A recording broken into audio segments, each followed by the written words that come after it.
In 1973, a script landed at NBC that left executives unsettled in a way almost nothing else had before.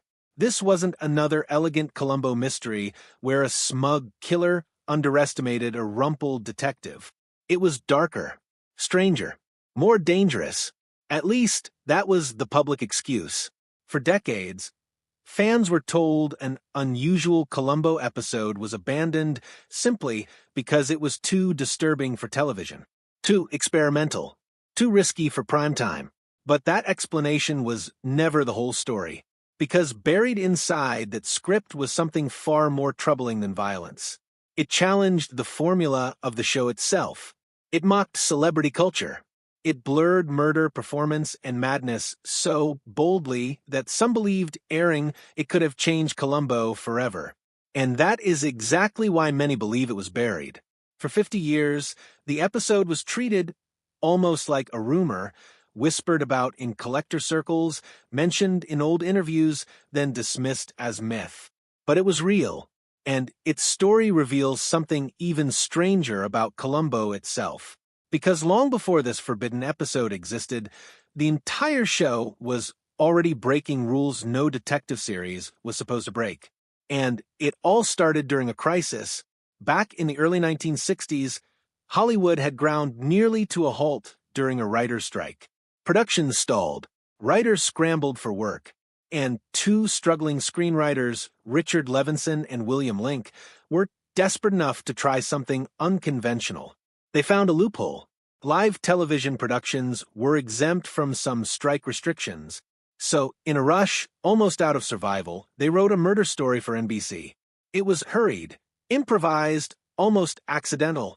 And from that chaos emerged a detective no one expected would become legendary. Lieutenant Columbo.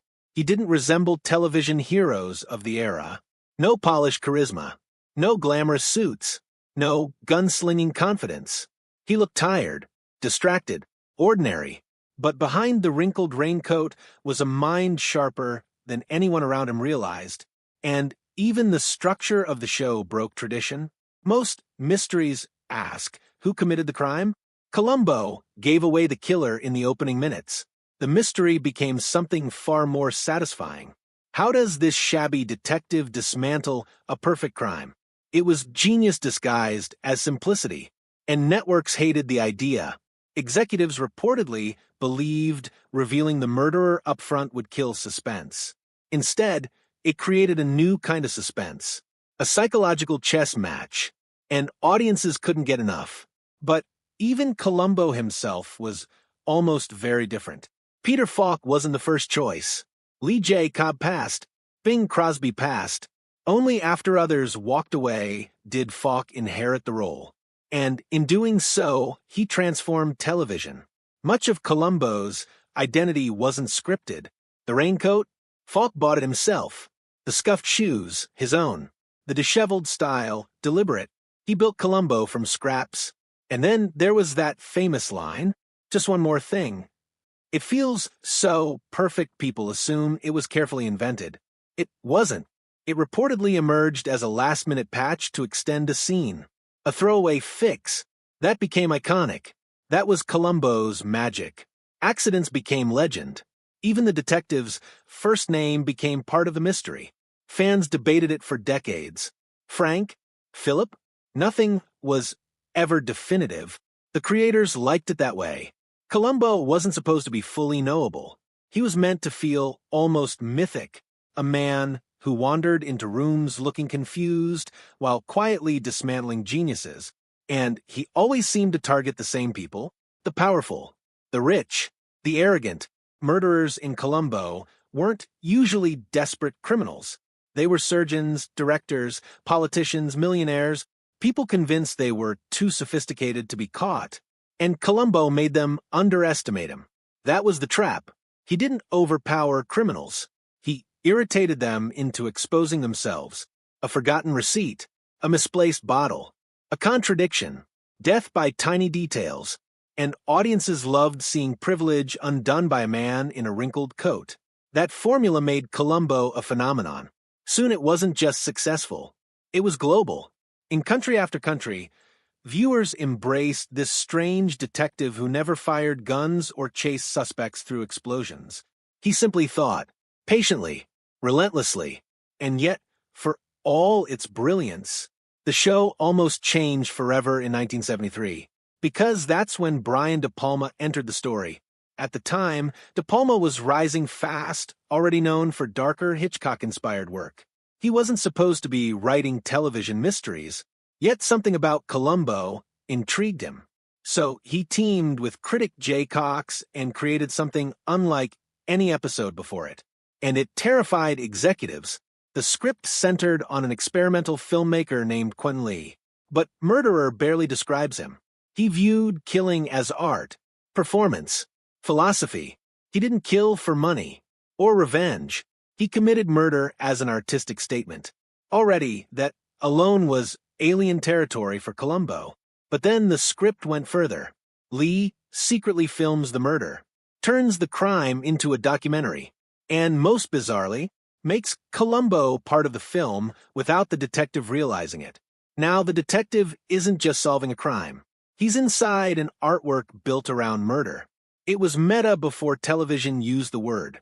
Reality and fiction folding into each other. And for 1973, that was radical. Some felt too radical. The script even introduced film students following Columbo with cameras, one jokingly named after Spielberg. It flirted with satire, fourth wall cracks, psychological horror, and something else Columbo rarely touched, a villain who kills for pure intellectual vanity. No greed, no jealousy, no relatable motive, just cold artistic obsession. Some producers admired the brilliance. Others reportedly thought audiences would reject it entirely, or worse, be disturbed by what it implied. Because this wasn't just another killer. It was murder as spectacle. Sound familiar? Decades before media obsession with violence became cultural debate, the script was already poking at it. And maybe that was part of the problem. Officially, production issues and complexity doomed it. But fans have long suspected something deeper. That the script exposed themes television didn't want touched. Celebrity emptiness. Violence as entertainment, voyeurism, performance culture. In hindsight, it feels eerily ahead of its time, and maybe that's why it disappeared. Yet fragments survived, ideas from the script reportedly echoed in later episodes, pieces repurposed, ghosts of a lost masterpiece, which only made the mystery grow. What if the greatest Columbo episode was the one nobody saw? That question haunted fans for decades. Especially because the series itself eventually began drifting into strange territory anyway. Years later, some episodes pushed so far from classic Columbo they shocked viewers. There was the infamous kidnapping episode that felt more like a thriller than detective fiction. Columbo carrying guns, shootouts, chaos. Fans hated it. Then came surreal psychological experiments, dream symbolism, bizarre symbolism, even rave nightclub murder mysteries in the 2000s. By then, some wondered whether the show had become stranger than the Barry De Palma script ever was, which makes the rejection even more ironic.